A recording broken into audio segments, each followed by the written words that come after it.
दहेज। अरे सारा दिन किताब में पड़ी रहती है, देख तो सही दुनिया कहाँ से कहाँ जा रही है।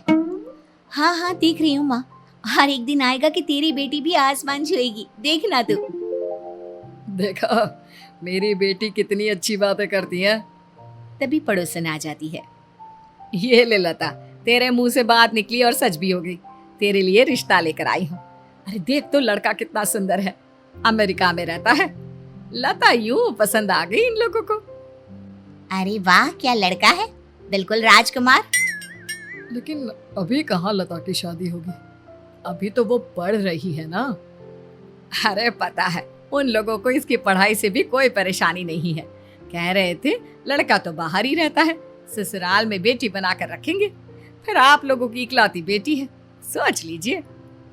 माँ बाप भी पड़ोसन की बात में आ जाते हैं और फिर लड़के वाले आ रहे हैं, बोल रहे थे कुछ बात करनी है। अरे शादी को 2 दिन रह गए हैं, क्या बात करनी है, सारी बात तो हो गई थी। लता की माँ, मुझे कुछ ठीक नहीं लग रहा। अरे आप भी ना पहले ही अशुभ सोच लेते हो, आने तो दो उन्हें। फिर क्या, लड़के के माँ बाप घर आते हैं और होता वही है जिसका डर था। वो क्या है ना, अचानक मेरी बेटी के घर वालों को बाहर जाना पड़ रहा है विदेश। अब उसे सेटल करने में इतने पैसे लग गए कि शादी के लिए अब एक पैसा नहीं है, तो क्यों ना शादी सिंपल ही कर लेते हैं। अरे कैसी बात कर रहे हैं, शादी सिंपल कैसे करें, हमारे तो सारे मेहमानों को न्योता जा चुका है, आपके भी तो रिश्तेदार होंगे। हमने तो किसी को नहीं बताया। आपके दामाद को सेट आप लोग क्यों कर रहे हैं, वो सेट नहीं है क्या? आपने शादी कर दी बेटी की, और क्या कर सकता है? अरे कैसी सोच है आप लोगों की, बेटे की शादी कर दी तो क्या गंगा नहा लिया, उसके बाद कोई जिम्मेदारी नहीं। अगर आप लोगों की ये सोच है तो हम नहीं करेंगे आपके घर शादी हमारे बेटे की। पता चला कल को बेटी को कोई मुश्किल ही आए तो आप लोग तो अभी से हाथ झाड़ रहे हैं। अरे नहीं नहीं, कैसी बात कर रहे हैं, लेकिन शादी सिंपल भी नहीं कर सकते। अरे क्यों नहीं कर सकते, हमने जब किसी को नहीं बुलाया तो आप लोग क्यों? और वैसे भी खाना खा पी कर सब चले जाते हैं, रह क्या जाता है, सिर्फ शादी का कर्जा। नहीं नहीं, ऐसी बात नहीं है, लता की शादी के लिए तो हम बचपन से ही तैयारी कर रहे हैं। लड़की के पिता खड़े हो जाते हैं और देखिए, अब पैसे खर्च करने का शौक ही है तो कहीं और देख लीजिए लड़का। अरे ऐसे कैसे बोल रहे हैं, 2 दिन तो बचे हैं, हमारा तो कार्ड बुकिंग सब हो गया, बड़ी बदनामी हो जाएगी। अरे कैसी बात कर रही हो भाग्यवान, कल को तुम्हारी लड़की परेशान रही तो क्या करोगी? आप चुप रहिए, हमें मंजूर है, हम मंदिर में शादी कर लेंगे, किसी को नहीं बुलाएंगे। चलिए, कम से कम कोई तो समझदार है इस घर में। और हाँ, ये लीजिए। लड़की की माँ को एक कागज पकड़ाती है। ये क्या है? अकाउंट डिटेल्स हैं, जो पैसे हम लोगों ने शादी से बचाए हैं आप लोगों को वो इसी में डाल देने हैं, तो क्या है ना, बच्ची के भविष्य के लिए काम आएंगे ना। दोनों वहां से चले जाते हैं। पिता को गुस्सा आता है। मैं किसी भी हालत में इस घर में अपनी बेटी की शादी नहीं करूंगा, एक नंबर के लालची लोग हैं। कैसी बात कर रहे हैं, सबको पता चल गया है कि लता की शादी है परसों, और आप आज ये बोल रहे हैं। तभी वो पड़ोसन आती है जिसने शादी तय कराई थी। वो क्या है ना बहन जी, कोई काम हो तो बता देना, लड़की की शादी है तो मदद तो करनी होगी ना।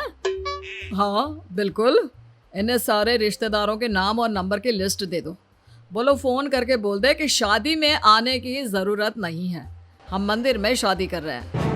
ये बोलकर गुस्से से पिता अंदर चले जाते हैं। क्या हो गया माँ, पापा परेशान से क्यों हैं?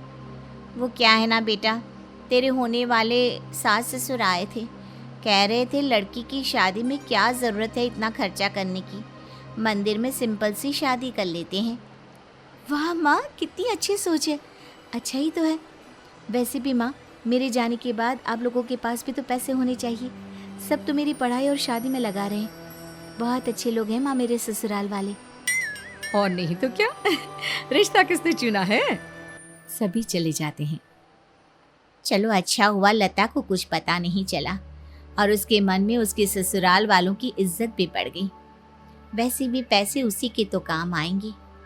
खैर, शादी का दिन भी आ जाता है और शादी वाले दिन वर को बुलाइए, पूजा करनी है। अरे पूजा करने के लिए दान तो दीजिए। वाह बहन जी, बड़ी तेज है आप। पंडित जी से दान लेंगी क्या? अरे नहीं नहीं, लड़की की माँ को बोलिए कि लड़के को मंडप में बिठाने से पहले लड़के के माँ बाप को एक एक हरे नोटों की गड्डी दे दे। हाँ। लेकिन ऐसा तो कोई प्रावधान नहीं है। जितना बोला जा रहा है करिए ना पंडित, नहीं तो बोले तो किसी और पंडित को ले आऊं। अरे अरे कैसी बात कर रही है? नहीं नहीं, अभी मैं कह देता हूँ। पास खड़ी लता की सहेली सब सुन रही थी। गड्डी? कैसी गड्डी? सारे पैसे तो इन लोगों के अकाउंट में डाल दिए हैं। अरे कैसी बात कर रहे हैं भाई साहब, कम से कम कैश तो कुछ चाहिए ना, पूजा पाठ में खर्चा तो होता ही है। ये लीजिए, ये पैसे मैं ले आई थी। लेकिन ये पैसे तो। अरे कोई बात नहीं, आप दे दीजिए ना। लाइए लाइए, गड्डी मुझे दे दीजिए। वो क्या है ना, वर पूजा मेरी ही तो है। अरे चुप कर, शादी हो रही है, जरा जबान काम खोल, समझा? लड़की की माँ सारा पैसा लेकर बैठ जाती है। फिर लड़के के पिता पंडित की ओर इशारा करते हैं। वो क्या है ना, मेरी बेटी आ नहीं सकी, लेकिन उसका सोने का सेट और लड़के की माँ का सोने का सेट वो दे दीजिए। वो क्या है ना, ड्राइवर हाथ के हाथ लॉकर में रख देगा। ड्राइवर? कौन पापा? और लॉकर? ये तो मुझे नहीं बताया था। अरे तू फिर बोला, शराब पीकर सोता रहेगा तो पता कैसे चलेगा कि क्या करना है और क्या नहीं। लड़की का पिता माँ बाप को सोने का सेट भी दे देता है कि लड़के की माँ। अरे बहन जी, आपने जो सेट पहना है वो क्या हीरे का है? बहुत अच्छा लग रहा है। शुक्रिया, ये मेरी सास का है। यानी आगे तो आपकी बेटी का ही होगा। एक काम करिए ना, ये हार अभी मुझे दे दीजिए और आप ये सोने का रख लीजिए। लेकिन ये तो बहुत महंगा है। अरे वाह, कैसी हैं आप? बेटी की शादी कर रही है और सस्ता महंगा देख रही हैं? पास खड़ी लता की सहेली सब कुछ लाइव अंदर बैठी लता को दिखा रही थी।